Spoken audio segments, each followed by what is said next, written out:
స్వరాజ్ అయితే ఇంక ఇందును కిడ్నాప్ చేసిన తర్వాత తన భోజనం పెట్టాలని చెప్పని కట్లయితే విప్పుతారు. ఇంక తింటూనే లక్కీ గారు మాస్క్ అయితే తీసేసి, ఒరే లక్కీ ఇదంతా చేసింది నువ్వేనా అని చెప్పనంటే, అయినా నన్ను కిడ్నాప్ చేయమని చెప్పని నేను చెప్పలేదు కదా, మీరు ఎలా చేశారు అని చెప్పంటే, నీకేం తెలుసు, నీ వల్ల మాకు 50 లక్షలు రాబోతున్నాయి అని చెప్పనని ఇంకా లక్కీ అయితే ఇంక ఇందు దగ్గర చెప్పేస్తాడు. సరే మీకు 50 లక్షలు కావాలి కదా, సరే నేను చెప్పినట్టుగా కానీ చేశారు అంటే నేను ₹1,00,00,000 ఇస్తాను మీకు అని చెప్పి నేను అంటుంది.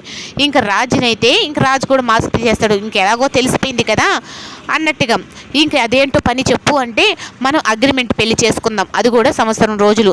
ఈ సంవత్సరం రోజుల లోపల తర్వాత నీకు నేను ₹1,00,00,000 ఇచ్చేస్తాను, తర్వాత నీ పాటకు నువ్వు వెళ్ళిపోవచ్చు అంటే, ఇంకా లక్కీ అయితే రే బావా మనం లైఫ్ సెటిల్ అయిపోద్దురా, నీ క్యాబీ నా క్యాబీ, ఈ ₹1,00,00,000లో మన లైఫ్ సెటిల్ అయిపోద్ది బావా, ఒప్పుకో బావా అంటే, ఇంకా రాజు కూడా అయితే ఏదైనా చేస్తే మన లైఫ్ సెటిల్ అయ్యేటట్టుగా ఉండాలి కదా అనుకుంటే, నేను సరే నేను దీనికి ఒప్పుకుంటున్నాను అంటే, ఇందు ఏం ఆలోచిస్తుంది, ఆస్తి నాకు పెళ్లి జరిగింది అంటే అప్పుడు నా భర్త నాకు ఇద్దరి మీద ఉంటుంది కదా, ఇప్పుడు కానీ అయితే నేను మళ్ళీ వాళ్ళు వెళ్ళిపోయినా మళ్ళీ రేఖ ఆంటీ నా చేత ఏలుముద్ర అయితే ఏపిచ్చేసుకుంటుంది, దీనికి ఇదే పరిష్కారం అన్నట్టుగా ఇంకా రాజునైతే ఒప్పిస్తుంది.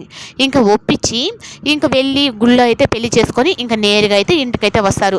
ఇంకా అలా వచ్చిన తర్వాత అపర్ణ అయితే ఇంకా స్వరాజ్నే పెళ్లి చేసుకొని వచ్చింది అని చెప్పని తను అయితే సంతోషిస్తుంది.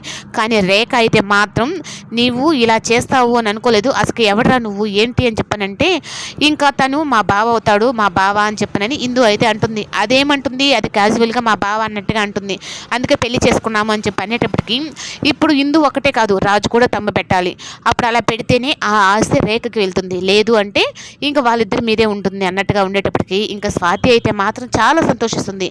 అప్పుడు నాకు కూడా నా కూతురు కొడుకుని అలాగే నా రాజు కూతుర్ని ఇద్దరికి పెళ్లి చేసి ఇలా చేసావా అని చెప్పి అన్నట్టుగా ఉంటే, ఇంకా ఇందుకి ప్రతి విషయంలోనూ ఇంకా రాజు తోడుగా ఉన్నాడు, మేము చనిపోయినా పర్లేదు అన్నట్టుగా సుభాషు అపర్ణ కూడా కోరుకుంటారు.